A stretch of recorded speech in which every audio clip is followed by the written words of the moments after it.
भोला नमः शिवाय, भोला नमः शिवाय, भोला नमः शिवाय, भोला नमः शिवाय, नमः शिवाय, नमः शिवाय, नमः शिवाय, नमः शिवाय, नमः शिवाय, नमः शिवाय, नमः शिवाय, ओम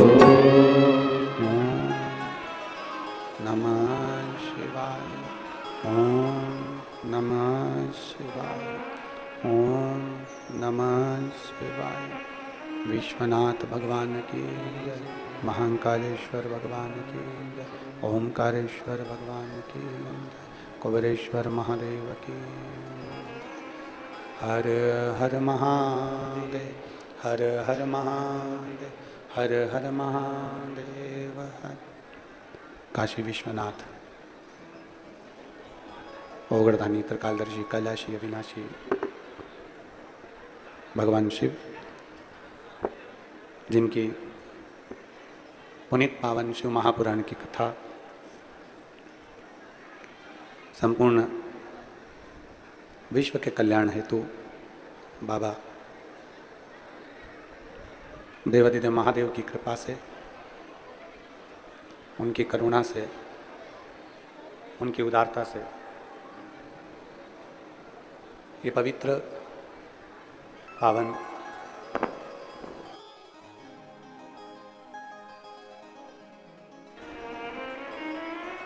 पावन शिव महापुराण की,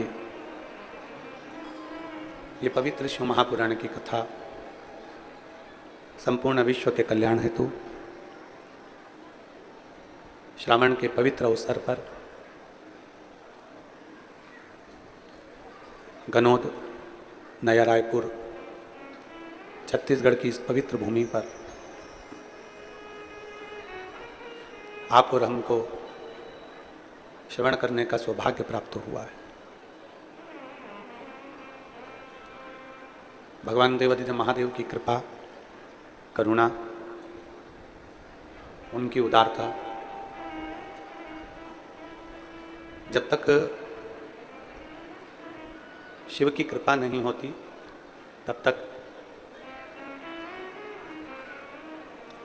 एक अंश भी हम भगवान शिव की भक्ति नहीं कर सकते। कथा मंडप में विराजमान सभी संत, साधु, गुरुजन,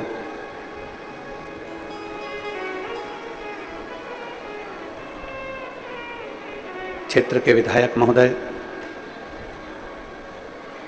जगत गुरु खुशवंत साहेब, खुशवंत साहेब जी आरंग से एक बार जोरदार ताली बजाकर इनके लिए साधु का। पूर्व में आपसे तिल्दा के अंतर्गत मिलना हुआ था। उस समय पर आपकी बहन जी वहाँ महापौर हैं और वहाँ जो इन्होंने शिव भक्ति करी उसका फल ये मिला कि आज भगवान देवाधिदेव महादेव की कृपा से विधायक बनकर विराजमान है। साधु का कथा मुख्य यजमानी में श्री चंद्रकांत जी मती पद्मनी जी साहू, श्री भूपेंद्र श्रीमती भुवनेश्वरी जी साहू, चंद्रशेखर श्रीमती सोहनी जी साहू, धर्मेंद्र श्रीमती कुसुम जी साहू, वीरेंद्र श्रीमती वर्षा जी साहू, जो इस कथा के मुख्य यजमान का पद ग्रहण करे हैं और इस कथा को पूर्ण रूप से संभाला गया है। एक बार जोरदार ताली बजाकर साहू परिवार को बहुत बहुत साधुता है। शिव कृपा से ये कथा लेकर आने वाले श्री राकेश दी देवांगना, और उस कथा में सुचारू रूप से सब आयोजित हो, उसके लिए प्रथमता साहू परिवार, श्री चंद्रकांता, श्रीमती पद्मनी जी साहू और उनके पूरे परिवार को कहीं ना कहीं भगवान शिव की अविरल भक्ति, कहीं पूर्वजों का आशीर्वाद, माता पिता की कृपा, करुणा और उनकी उदारता,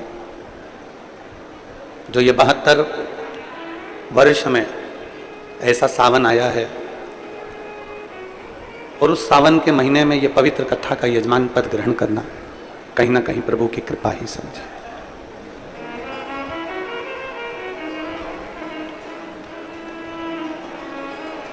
विधायक जी, जब हम कल आए यहाँ पर कथा के लिए, कथा थी लोमनी में एक दिन का, उप मुख्यमंत्री जी कथा का आयोजन करें और वहाँ केंद्रीय मंत्री श्री तोकेजी साहू जी भी आना हुआ, तो उन्होंने एक बात बड़ी अच्छी कही थी कि गुरुजी, जहाँ आपकी कथा हो रही है गनौद में, और जो कथा स्थल है उसके आसपास में आपको इतना सुंदर लगेगा कि जैसे देवाधिदेव महादेव का एक स्थान होता है, एकांत, शांत और कर्पूर गौरम करुणाव तारम, ऐसी अविरल भूमि का आनंद है। और वास्तव में यहां से लेकर वहां तक में कोई शोर गाड़ियों का नहीं, कोई शोर किसी व्यर्थ का नहीं, और पूरे क्षेत्र में अब 5 दिन तक गूंजेगा तो बोलबम का नारा है और बाबा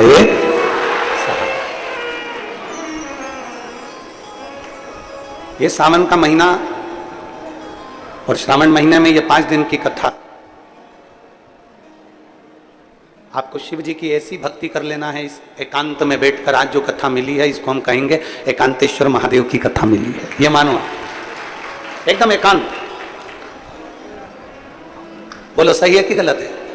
एकदम एकांत, कोई बड़ी मल्टी नहीं, कोई बिल्डिंग नहीं, कोई शहर लगा हुआ, बिल्कुल बिल्कुल एकांत। इसलिए ये कथा हम कहते हैं ना कि एकांतेश्वर महादेव की पूजन का फल चोगना मिलता है, तो इस कथा का 5 दिन का फल भी चोगना ही मिलेगा, ये निश्चित है, निश्चित है। दिल से सुनो, श्रवण करो और अपने जीवन में उतारो। बड़ी मुश्किल से मिलती है शिव महापुराण की कथा, और अपने क्षेत्र में हो जाए और अपने क्षेत्र में बैठकर यदि हम कथा का लाभ ले लें तो ये समझ लो कहीं शिव की कृपा है। अब पुण्य कितना प्रबल होगा, जरा आप अपना अंदाजा लगा कर बैठिए। गनौद वालों, जरा पुण्य देखिए कितना प्रबल होगा। कथा होने वाली थी कहीं और हो रही है गनौद में, तो मतलब समझ लो कि गनौद का पलड़ा थोड़ा पुण्य का भारी होगा, इसलिए कथा का लाभ यहां मिला कहीं शिव कृपा से। और तेरी कृपा बिना न हिले एक भी अणु, लेते हैं श्वास तेरी कृपा से तनु तनु। बखान क्या करूं मैं रातों के ढेर का, चपटी भभूत में खजाना कुबेर का। हे गंगाधार मुक्ति द्वार ओंकार तू, भोले ओंकार तू। आयो शरण तिहार शंभु तार तार तू। कहीं शिव भक्ति का जो योग लगा है श्रावण के महीने में 5 दिवसीय शिव तत्व श्रवण करने का जो योग बना है, कहीं शिव की कृपा से। महाराज, आप जितनी भक्ति कर सकते हो उतनी करो, जितना भगवान को पुकार सकते हो उतना पुकारो।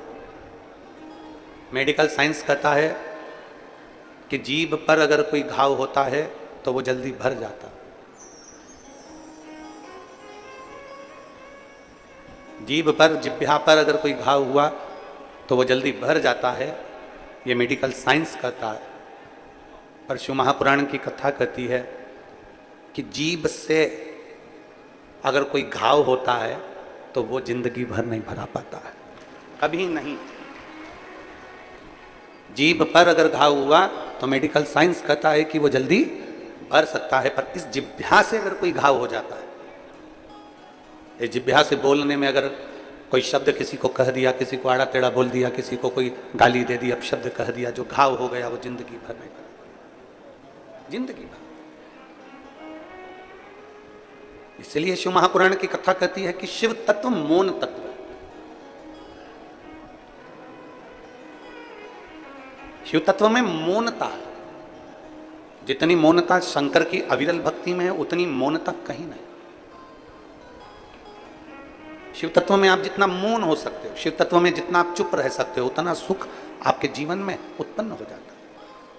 जितनी मौनता शंकर की भक्ति में हो। जल चढ़ाने जा रहे हो भगवान शंकर के मंदिर में, शिव जी के मंदिर में, अगर एक लोटा जल लेकर पहुंचे हो तो भी तुम्हारा मौन होना जरूरी है। शिव के मंदिर में अगर तुम आराधना कर रहे हो तो तुम्हारा मौन होना जरूरी है। शिव भक्ति में जितनी मौनता हो सकती है उतनी धारण करो, जितनी मौनता। कथा सुनने भी आते हो, वैसे तो आप लोग छत्तीसगढ़िया सबड़े बढ़िया, ये वैसे तो आप छत्तीसगढ़ के रहवासी हो, तो ये तो है कि आप लोग कथा को जब सुनते हो तो एकदम मौन होकर, एकदम साइलेंट होकर सुनते हो। जितनी मौनता हम धारण करेंगे उतने शिव के करीब जाते जाएंगे।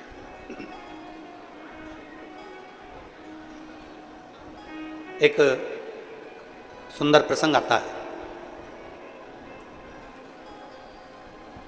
षडानंद कार्तिकेय जी के 6 मुख हैं। भगवान श्री गणेश जी महाराज का एक गजमुख है, लंबोदर। षडानंद कार्तिकेय जी के 6 मुख हैं और भगवान श्री गणेश जी महाराज लंबोदर एक मुख है।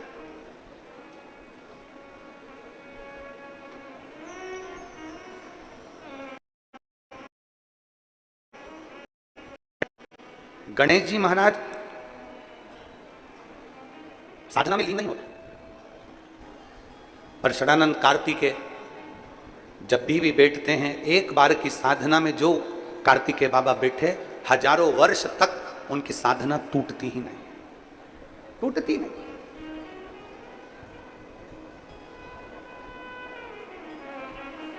एक बार पूछा गया षडानंद कार्तिकेय जी से और गणेश जी से कि गणेश जी महाराज साधना में लीन नहीं होते और षडानंद कार्तिकेय 6 मुखधारी, 6 मुख वाले कार्तिकेय बाबा एकदम मौन साधना में डूबे रहते हैं, क्यों?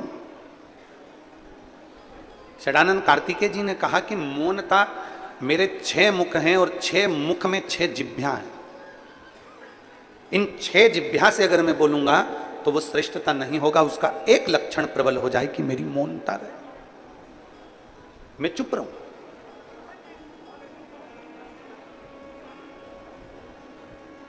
और मेरे चुप रहने में मैं भगवान की विरल भक्ति में डूबा रहता हूं, भगवान शिव की विरल भक्ति में समाया होता हूं। हमने भिलाई की कथा में एक बात कही थी कि बुढ़ापे का परम आभूषण है चुप रहना, बुढ़ापे का परम आभूषण है मौन रहना। आप जितने चुप हो, आप जितने मौन हो, उतने प्रभु के करीब हो, उतने करीब हो आप शंकर। पर मौन कहां रहना है? मौन किस जगह पर रहना है? शिव महापुराण की कथा कहती है मौन रहने के लिए भी एक स्थान बताया गया है कि जहां अंतिम का क्षण निकल रहा हो वहां मौन रहिए।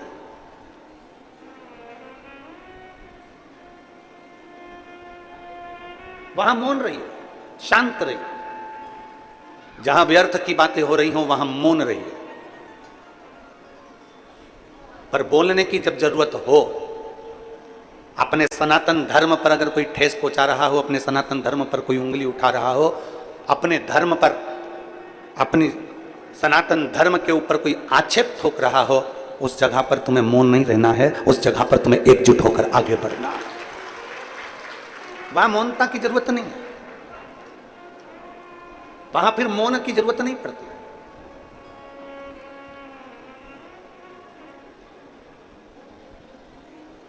शिव महापुराण की कथा कहती है, भगवान शंकर के विरल भक्ति कहती है, शिव तत्व कहता है कि मौनता में शिव की प्राप्ति है। पर कुछ स्थान ऐसे बताए गए हैं जब मौन रही है और कुछ स्थान ऐसे बताए गए हैं जब बोली है।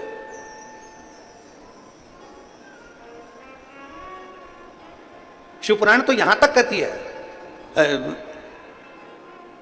कि झूठ बोलने का भी स्थान बताया गया है। कि झूठ कहां बोलना है। अब लोग कहेंगे गुरुजी आप हमें बता रहे हो कि पुराण में लिखा है कि झूठ बोलने का भी स्थान होता है। हाँ, झूठ बोलने के लिए भी स्थान बताया गया।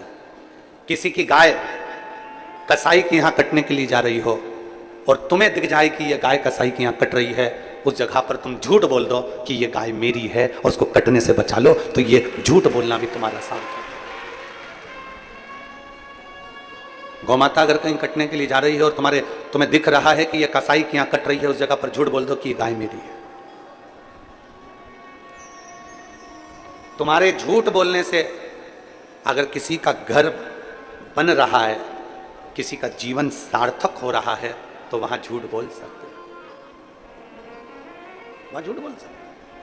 हमारे यहाँ तो झूठ बोलने का भी स्थान बताया गया है कि कोई गौमाता अगर कटने के लिए कसाई के यहां जा रही है, वहां तुम झूठ बोल दो कि ये गाय मेरी है, इसको छोड़ा जाए, ये गाय मेरी अपनी है, इसको छोड़। पर हम झूठ कहां बोलते हैं जहां हमारा हित होता है। हम झूठ कहां बोलते हैं जहां हमारा कुछ अच्छा हम देख लेते हैं कि झूठ बोलने से यहां मेरा फायदा होने वाला है, हम वहां झूठ बोलते हैं। पर शास्त्र कहता है मत बुरे कर्म कर बंदे वरना पछताएगा, भगवान की आंखों से तू बच नहीं पाएगा, तू बच नहीं पाएगा। अरे ओ अज्ञानी मत करना नादानी, अरे ओ अज्ञानी मत करना नादानी, तेरे कर्म का फल भी तू ही पाएगा, जैसा किया तूने तेरे आगे आएगा। मत बुरे कर्म कर बंदे वरना पछताएगा, भगवान की आंखों से तू बच नहीं पाएगा, तू बच नहीं पाएगा। अरे ओ अज्ञानी मत करना नादानी, अरे ओ अज्ञानी मत करना। अपने लिए झूठ नहीं बोलना, अपनी भलाई के लिए झूठ नहीं बोलना। अगर बन सके तो किसी का हित हो रहा हो, किसी का अच्छा हो रहा हो, तो झूठ बोलने में, कहीं गौ माता कट रही है उसको बचाने में बोल सकते।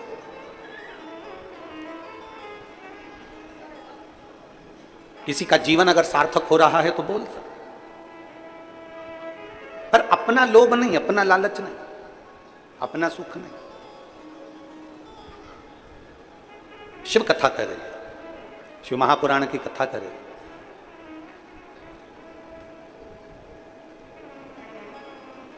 देवराज नाम का ब्राह्मण चोरी का धन लेकर जब शंकर के मंदिर में पहुंच गया, शिव मंदिर के अंदर प्रवेश कर गया। ब्राह्मण कर्म से तो वो वंचित था, ब्राह्मण कर्म से तो वो छूटा हुआ था। ब्राह्मण के घर में जन्म जरूर लिया था, पर ब्राह्मण कर्म नहीं कर पाया, वंचित था। ब्राह्मण का कर्म है शास्त्र पढ़ना, शास्त्र सुनाना। वैश्य का कर्म है धन एकत्रित करना, क्षत्रिय का कर्म है रक्षा करना, शूद्र का कर्म है सेवा के भाव को लीन रहना। अब आज के जमाने में सब अपने अपने कर्म में लगे हैं, केवल व्यक्ति कहीं ना कहीं भटक रहा है तो अपने पथ से भटक रहा है। ब्राह्मण अपने कर्म से वंचित हो रहा है, वैश्य अपने कर्म से वंचित हो रहा है, क्षत्रिय अपने कर्म से वंचित हो रहा है, शूद्र अपने कर्म से वंचित हो रहा है। श्रेष्ठ कर्म करें। देवराज नाम का ब्राह्मण के घर में जन्म लेने के बाद भी ब्राह्मण तत्व को धारण नहीं कर पाए, ब्राह्मण तत्व धारण नहीं कर पाए।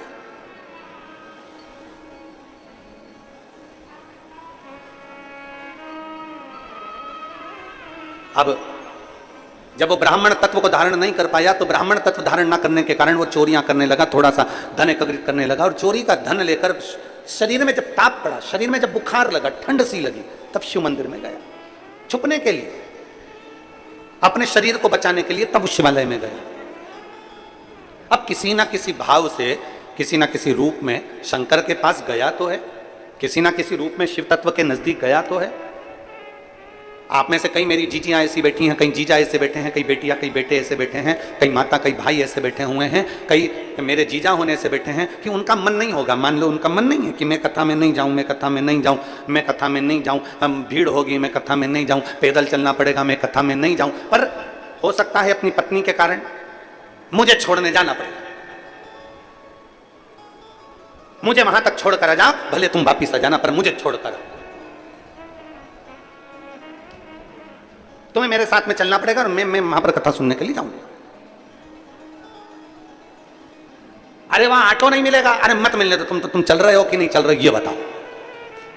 अब पति ने सोचा कि भाई इतना मगजमारी करने से तो अच्छा है शिव महापुराण की कथा में चलूं, चल मैं तुझे कथा में ले चलता हूं। और पति कथा में लेकर, अब जरा विचार करिएगा कि पति का मन नहीं था, या किसी सहेली का मन नहीं था, या बेस्ट फ्रेंड का मन नहीं था, या जेठानी का मन नहीं था, या देवरानी का मन नहीं था, या किसी रिश्तेदार का मन नहीं था, पर वो मन मार कर भी शिव महापुराण की कथा में अपने रिश्तेदार के साथ, अपने कुटुंबी के साथ वो कथा में आकर बैठ गया। तो किसी ने पूछा, गुरु जी जिसका मन नहीं है वो कथा में आकर बैठ जाए, उस जबरदस्ती आकर बैठ जाए, कोई मार ठोक के लाके बिठा दे, या किसी ने जबरदस्ती लाकर बिठा दिया, या पत्नी के कहने पर पति जबरदस्ती आ गया, या कोई जेठानी देवरानी जबरदस्ती आ गई, तो कथा का कोई पुण्य उसके खाते में मिलता है कि नहीं मिलता? शिव महापुराण की कथा कहती है नल के नीचे मटके को सीधा लगाओगे तो भर जाएगा, नल के नीचे मटका उल्टा लगाओगे तो भर आएगा नहीं, पर ठंडा जरूर बना रहेगा। उसी तरह कोई अच्छे मन से आया तो उसके अंदर कथा भरा जाती है, और कोई अच्छे मन से नहीं भी आया तो उसको कथा शीतलता तो दे ही देती है।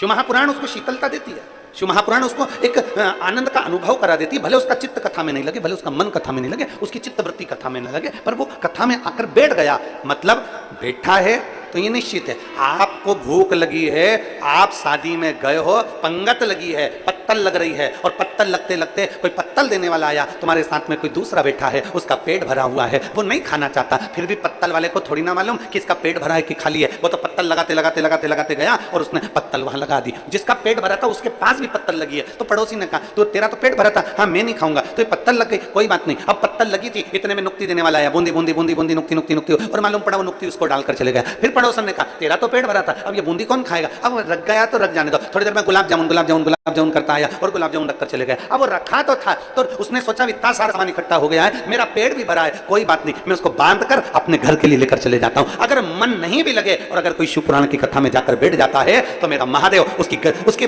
पल्लू में कुछ ना कुछ अच्छा बांध कर भेज ही देता है। वो शिव तत्व है, वो शिव तत्व है।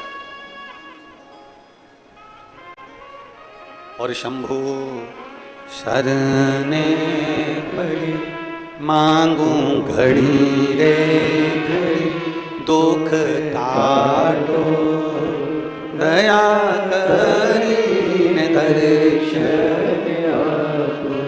शंभु शरणे पड़ी मांगू घड़ी रे घड़ी, दुख काटो दया करीने दर्शन। अब मन से जाओ चाहे बेमन से जाओ, जैसे जाना है शिव के पास।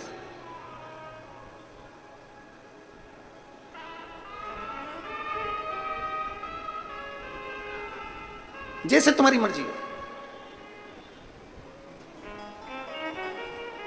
वो कहते हैं ना, नौकरी चाकरी तनख्वाह और वेतन। जम जम के बोलो जरा, क्या चीजें चारों? जम के बोलो जरा। नौकरी, फिर चाकरी, तनख्वाह, फिर वेतन। ये नौकरी करने वालों को सबको मालूम है, ये चार चीजें। फिर से बोलो एक बार, जम के जरा। नौकरी, चाकरी, तनख्वाह और वेतन। अब नौकरी में व्यक्ति जो कमाता था तो घर में 9 लोग भी रहते थे तो उनका वो पेट भर देता था। नौकरी का मतलब है कि 9 लोगों का पेट वो आराम से भर देता था नौकरी में। चाकरी में, जम के बोलो जरा, 4 लोगों का पेट भर देता था। तनख्वाह मतलब उतनी मिलती है जितनी तन खा सके, केवल तन खा सके उतनी तनख्वाह है।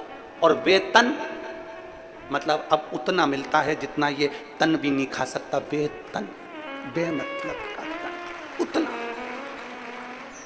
नौकरी मतलब 9 लोगों को भी खिला दिया जाए घर के, तो नौकरी में, एक नौकरी में वो पूरे 9 लोगों का पेट भर देता था। चाकरी में 4 लोगों का पेट भर देता था। तनख्वाह में खुद अकेला तन को खिला लेता था। और वेतन में, अर्थात ये तन भी उसको प्रयोग ना कर सके, वो वेतन है, अर्थात कुछ भी नहीं बचता, केवल शून्य के बराबर है। बेटे को पढ़ा ले, बेटी को पढ़ा ले, उसकी शादी कर दे, उसकी चाकरी कर दे, बहन के घर का मायरा भर दे, सब कुछ कर दे, कुछ नहीं बचता, कुछ। तब कहा नौकरी में 9 खा सकते हैं, चाकरी में 4 कर सकते हैं, तनख्वाह में शरीर खा सकता है और वेतन में कुछ भी प्राप्त नहीं होता। तब शास्त्र कहता है कि ये सारी चीजें अपनी जगह पर चलने दो और एक नौकरी और चालू करो, वो मेरे शंकर के मंदिर में जाकर 1 लोटा जल चढ़ाने की नौकरी प्रारंभ करो। तब शिव जी के मंदिर में जाइए, 1 लोटा जल बाबा देवाधिदेव महादेव को समर्पित करिए और मेरे भोले तेरी नौकरी सबसे बढ़िया है, सबसे खरी मेरे बाबा तेरी नौकरी सबसे बढ़िया है, सबसे खरी तेरे दरवाजे की चाकरी सबसे बढ़िया है, सबसे खरी जब से तेरा गुलाम हो गया तब से मेरा भी नाम हो गया, जब से तेरा गुलाम हो गया तब से मेरा भी नाम हो गया, वरना औकात क्या थी मेरी, वरना औकात क्या थी मेरी, सबसे बढ़िया है, सबसे खरी भोले बाबा तेरी नौकरी सबसे बढ़िया है, सबसे खरी तेरे दरवाजे की चाकरी सबसे बढ़िया है, सबसे खरी। अब हमारे यजमानों के लिए, मेरी किस्मत का जब गुल खिला, साहू जी, मेरी किस्मत का जब गुल खिला तब जाकर के ये दर खिला, मेरी किस्मत का जब गुल खिला तब जाकर के ये दर खिला, मिल गई मुझको चौखट तेरी,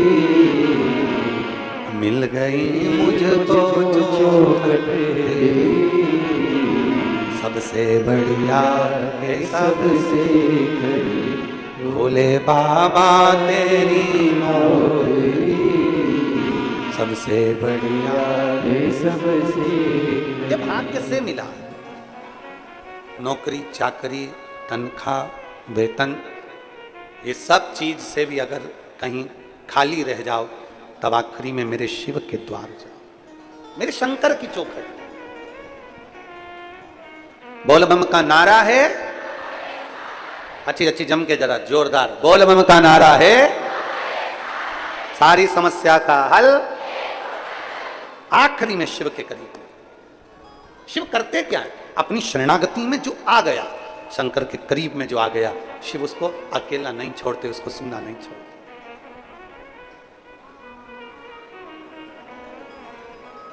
पापी से पापी को भी शिव अपना बना लेते, पापी से पापी है तो भी शंकर उसको अपना बना।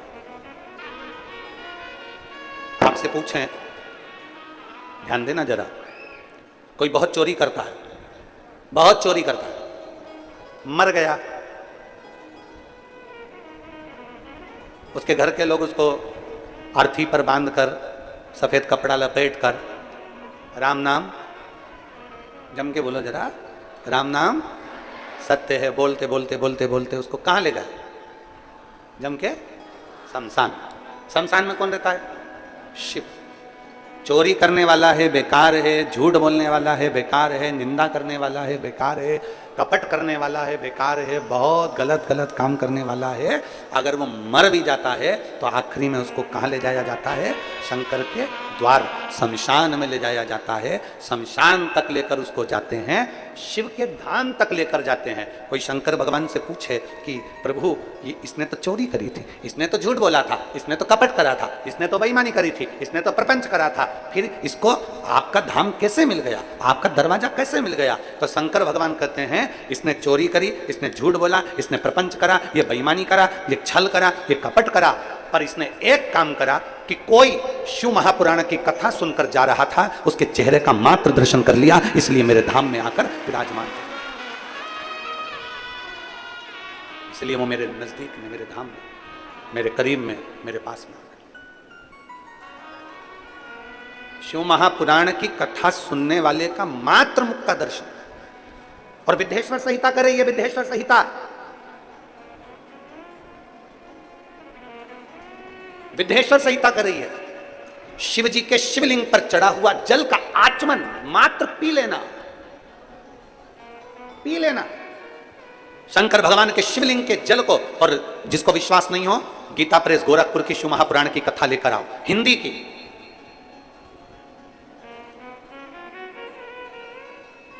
अगर कोई तुमसे कह दे कि शंकर जी पे चढ़ा हुआ जल नहीं पीना चाहिए, तो उसको कहो गीता प्रेस गोरखपुर की हिंदी की शिव पुराण लेकर आओ, उसकी विद्येश्वर संहिता पढ़ो, खुद भी पढ़ो, किसी के कहने पर भरोसा ना करिए, विद्येश्वर संहिता खुद पढ़िए।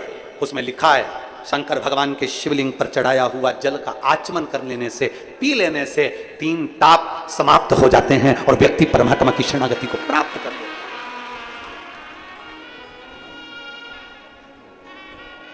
सारे देवताओं की मूर्ति और शंकर भगवान का स्वरूप शिवलिंग,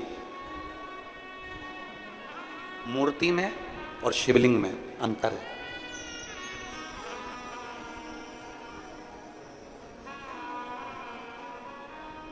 राम जी की मूर्ति होती है कि लिंग स्वरूप होता है? जम के बोलो जरा। मूर्ति। कृष्ण भगवान की मूर्ति, इंद्रदेव की, ब्रह्मा जी की मूर्ति। 33 कोटि देवताओं का क्रम उठाकर देखिए, सारे देवताओं की मूर्ति का क्रम है, शंकर भगवान के मूर्ति का क्रम नहीं, शंकर भगवान के शिवलिंग का क्रम। मूर्ति और शिवलिंग में अंतर क्या है? क्या अंतर है मूर्ति और शिवलिंग में? हमने अपनी व्यासपीठ से आज तक कभी नहीं कहा आपको कि आप अपने घर में भगवान शंकर की मूर्ति रखो। कभी सुना आपने कि हमने अपनी व्यासपीठ से कहा हो कि भगवान शंकर की मूर्ति घर में रखो? ना, हमने व्यासपीठ से इतना जरूर कहा कि शिवलिंग तुम्हारे घर में होना जरूरी है। मूर्ति और शिवलिंग में अंतर है। शंकर भगवान की मूर्ति नहीं, शंकर भगवान का शिवलिंग होना चाहिए। राम जी की मूर्ति हो, कृष्ण भगवान की मूर्ति हो, लड्डू गोपाल की मूर्ति हो, ठाकुर जी की मूर्ति हो, सबकी मूर्ति चल जाएगी, पर शंकर भगवान के शिवलिंग का स्वरूप। मूर्ति और शिवलिंग में अंतर क्या? सावन के महीने में पूरी आस्था चैनल पर करोड़ों भक्त शिव महापुराण की कथा को सुन रहे हैं, और केवल भारत में नहीं, विदेश में बैठकर भी लोग इस पवित्र कथा का लाभ ले रहे हैं, नए रायपुर से।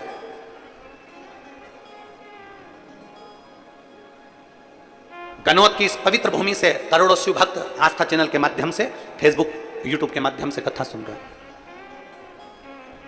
आज की कथा में आप स्मरण करिएगा कि मूर्ति और शिवलिंग में जमीन और आसमान का अंतर है। 33 कोटि देवताओं की मूर्ति होती है, पर शंकर भगवान का मूर्ति नहीं, शिवलिंग होता है। कारण, मूर्ति केवल एक की होगी, केवल एक मूर्ति, केवल एक की। राम जी की मूर्ति है तो राम जी की, कृष्ण भगवान की मूर्ति है तो कृष्ण भगवान की, देवी जी की मूर्ति है तो देवी जी की, इंद्र की मूर्ति है तो इंद्र की, गरुण की है तो गरुण की, वरुण की है तो वरुण की, ब्रह्मा की है तो ब्रह्मा की, सावित्री की है सावित्री की, गायत्री की है गायत्री की, लक्ष्मी की है लक्ष्मी की। मूर्ति केवल एक देवता की। राम जी की है तो राम जी की, कृष्ण की है तो कृष्ण की। मूर्ति एक देवता की होती है, और शिवलिंग एक देवता का नहीं। जिस घर में शिवलिंग होता है वहां 33 कोटि देवता एक ही स्वरूप में विराजमान रहते हैं।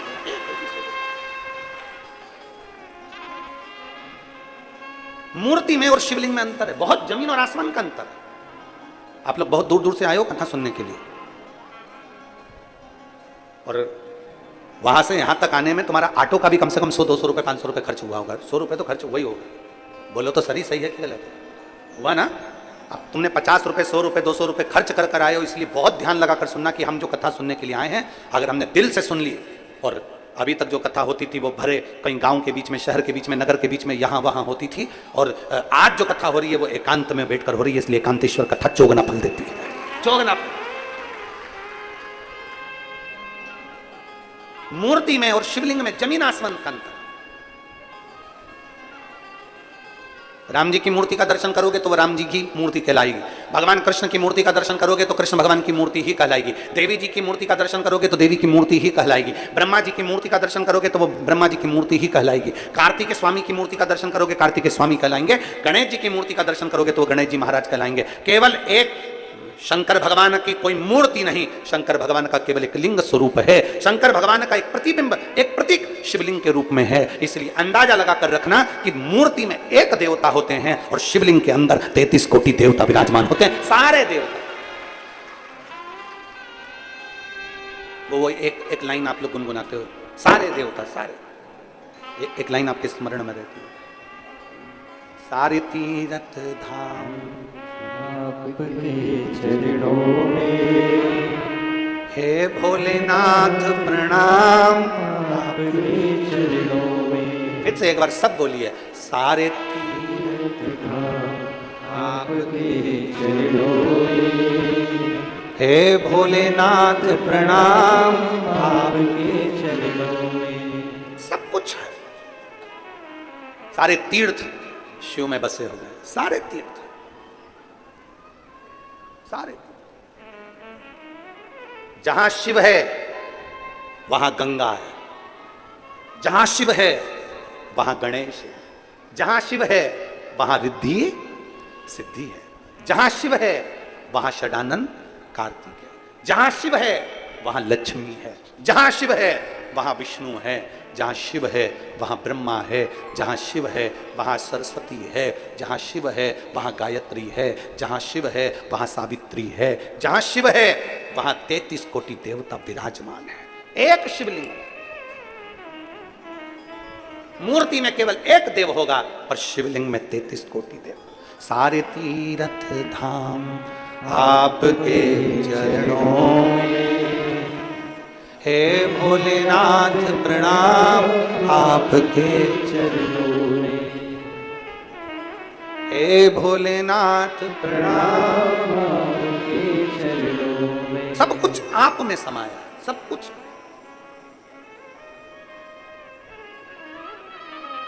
अब कोई तुमसे कह दे कि शंकर पर चढ़ा हुआ जल ना पीजिए, कोई तुमसे कह दे शिव जी के जल का आचमन ना करिए, कोई तुमसे कह दे शंकर भगवान के जल का सिंचन ना करिए, कोई तुमसे कह दे शिव महापुराण की कथा तो यहां तक कहती है जल तो जल, एक बेलपत्र अगर शंकर भगवान की शिव पर चढ़ी हुई मिल जाए, उसको मात्र मस्तक से लगा लिया जाता है तो कहते हैं चारों धाम के तीर्थ का फल एक क्षण में मिल जाता है। एक बेलपत्र से 4 धाम तीर्थ का फल तुरंत प्राप्त, एक बेलपत्र से।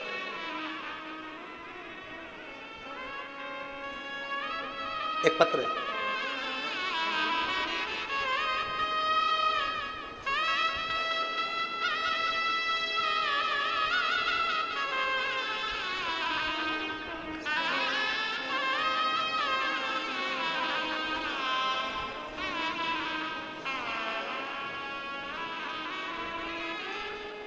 सफरी साहू, पति रामाधर साहू, बेटा रवि साहू, बहू वंदना साहू। मठ पुरेना, सही बोला है? ठीक है। मठ पुरेना रायपुर छत्तीसगढ़ से है। कहीं बैठी हो तो हाथ हिला सकते हैं। बच्चे आए हैं, दोनों आए हैं। इसको उधर लगाना था, अच्छा मैं सर लिया, दोनों बच्चों को लिया।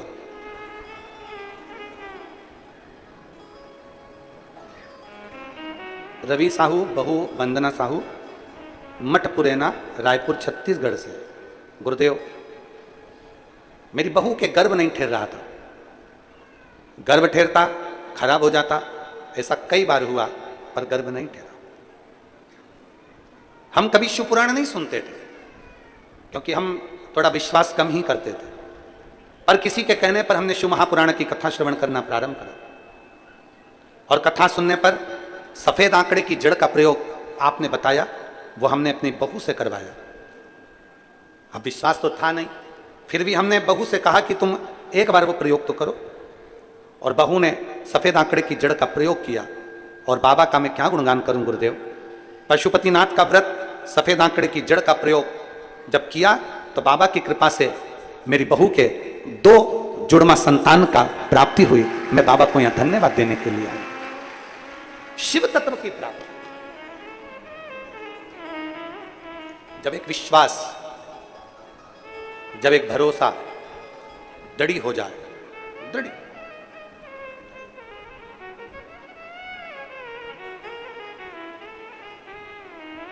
जब एक भरोसा दृढ़ हो जाए, एक विश्वास दृढ़ हो जाए, तो शिव कैसे ना मिले। शंकर भगवान पर चढ़ी हुई भस्म, शिव जी पे चढ़ी हुई भस्म की भी कीमत करोड़ों में हो जाती है, करोड़ों में। शंकर भगवान को चढ़ी हुई एक भस्म की कीमत भी करोड़ों में हो जाती है। शिव तत्व कहता है कि शंकर पर चढ़ी हुई भस्म भी हमारे शरीर पर लग जाए, शंकर पर चढ़ी हुई भस्म भी हमारे शरीर पर लग जाए या हमारे घर में अगर थोड़ी सी लग जाए तो हमारे जीवन का कल्याण कर देती है। शिव पर चढ़ी भस्म, शंकर पर चढ़ी एक बेलपत्र, शंकर का नाम का स्मरण, गुणगान।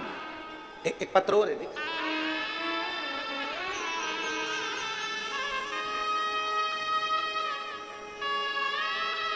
मैं उमा त्रिपाठी, स्थान काशीराम नगर,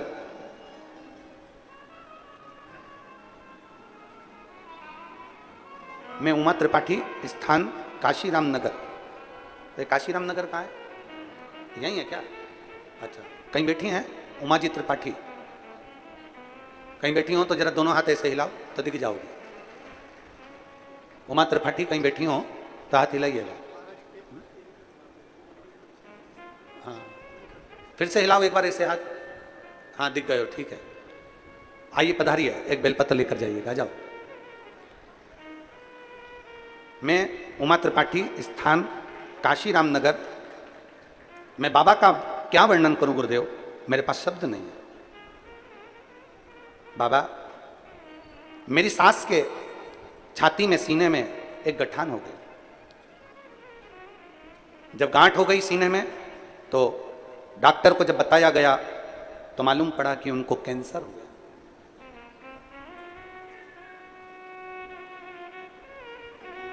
अब कैंसर की गठान मेरी सास के सीने में, छाती पर हो गई। डॉक्टर ने कहा कि इनको ऑपरेशन कैसे किया जाए, अवस्था कैसे करूं तो करूं क्या। जब सीने में गांठ हो गई और जांच में बताया कि कैंसर हो गया, अब करें क्या। तब दवाई लेकर डॉक्टर से बात कर हम आ गए और देवादिदेव महादेव को एक लोटा जल चढ़ाते और अपनी सास को लाकर दे देते। बाबा की कृपा ऐसी हुई गुरुदेव, मैं क्या गुणगान करूं। दूसरी बार जब हम वापिस अपनी सासू मां का जांच कराने के लिए जब हॉस्पिटल 1 महीने के बाद लेकर गए, बाबा की कृपा से उनकी कैंसर की सारी रिपोर्ट नील हो गई और उनकी जांच ठीक है। मैं बाबा को यहां धन्यवाद देने के लिए आई हूं। मेरा नाम है उमा त्रिपाठी, स्थान काशीराम नगर से आई हूं। काशीराम,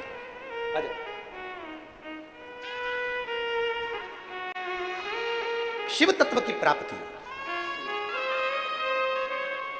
रवि साहू जी और बहू वंदना,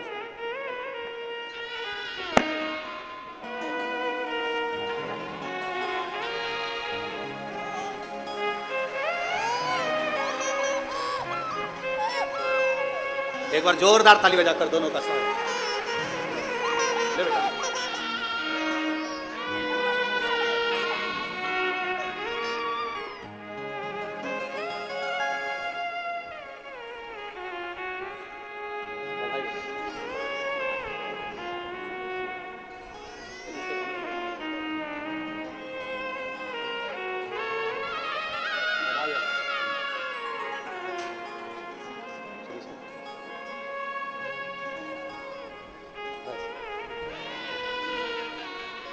और शंभु शरणे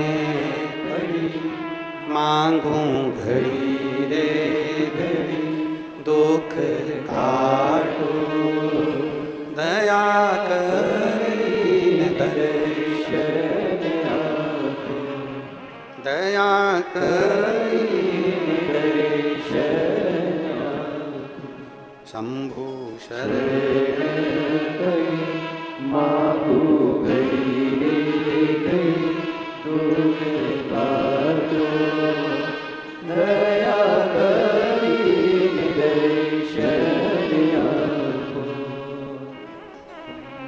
शरण पड़ी मांगू घड़ी रे घड़ी दुख काटो दया करीन दर्शन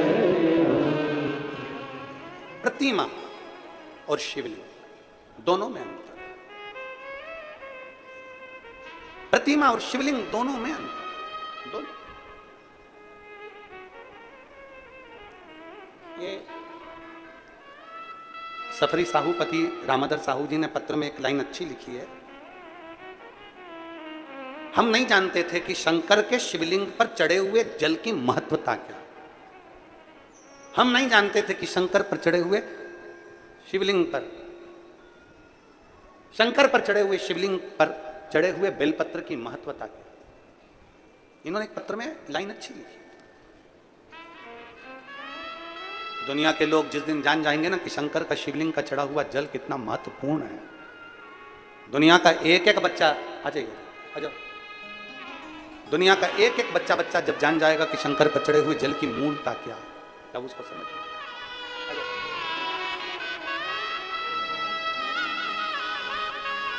त्रिपाठी ठीक है, आप ही को प्रॉब्लम है।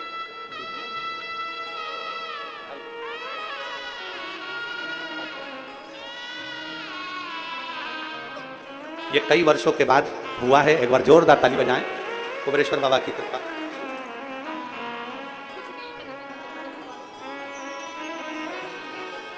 अब ठीक है, तबियत बिल्कुल ठीक। शिव तत्व की प्राप्ति जिस दिन एक शंकर भगवान पर चढ़े हुए जल की महत्वता को दुनिया के लोग जान जाएंगे तो समझ में आ जाएगा कि शिव पर चढ़ा हुआ केवल जल नहीं होता, शंकर पर चढ़ा हुआ तो गंगा जल होता है, और जिस जल को पीने से सारे पाप ताप समाप्त हो जाते हैं, सब कुछ।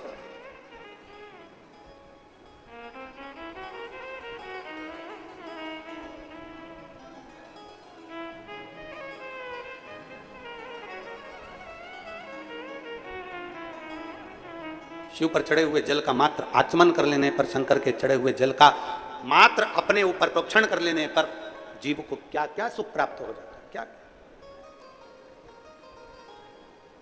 उसको समझ में जिस दिन आ गया। फिर निवेदन है, प्रतिमा एक की होती है और शिवलिंग एक स्वरूप में। शंकर के शिवलिंग में केवल एक देव नहीं, शंकर के शिवलिंग में अनेक अनेक देव, 33 कोटि देवता उस शिवलिंग के अंदर विराजमान होते हैं। 33 कोटि। आप लोगों में से कितने लोग हैं जो शंकर जी के मंदिर में रोज जल चढ़ाने जाते हैं? हाथ उठाओ जरा। सभी लोग जाते हो? बहुत बहुत साधुवाद है, रखिए। हर हर महादेव। जाना चाहिए। अपने पिता के दरवाजे पर, अपने बाबुल के दरवाजे पर, अपने भगवान देवादिदेव महादेव के दरवाजे पर रोज जाओ, प्रतिदिन जाओ। अपने दिल की बात कहने के लिए, अपने मन की बात कहने के लिए शंकर की चौखट पर जरूर जाए, प्रतिदिन जाए और हृदय से विनती करें। कौन जिसको शंकर स्वीकार नहीं करता? कौन है? कहने वाले कहते रहेंगे शिव जी पे जल मत पियो, शंकर पर चढ़ा हुआ जल का आचमन मत करो, शंकर जी पे चढ़ा हुआ जल का स्मरण मत करो। निवेदन, जितना ज्यादा इधर उधर भटकोगे पूरी जिंदगी तुम्हारी भटकने में निकल जाएगी और कुछ भी हाथ में नहीं लगेगा। अब अपने दिल को एक पक्का कर लो कि हम शंकर के हैं, शंकर हमारा है। हम शिव को जैसे भजेंगे शिव हमको वैसा मिल जाएगा। बाकी का हमें कहीं नहीं जाना, हमें शिव तत्व को जानना है। जितना भटकोगे उतना लोग भटकोगे, जितना। और कितनी किस्मत लेकर आयो जी। अरे गनौद वालों को तो कितनी किस्मत, जरा भाग्य की सराहना करिए। तुम्हारे एक तो सावन का सोमवार और 72 वर्ष में पड़ने वाला ऐसा सावन, सोमवार का दिन शिव महापुराण की कथा और बचा कुचा था, तो सोमवार की अष्टमी भी आज ही है। यह शिव कृपा है। ये भगवान देवादिदेव महादेव की कितनी कितनी करुणा, कितनी कितनी उदारता, जरा विचार करिए। कितनी कृपा, कितनी उदारता, कितनी करुणा। अब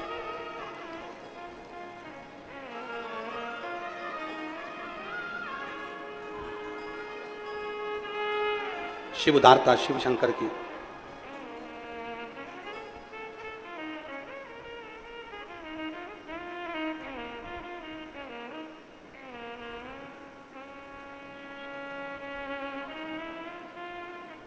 भगवान ओघड़दानी की जब उदारता हो तो क्यों ना कुछ प्राप्त हो। वो कहते हैं ना,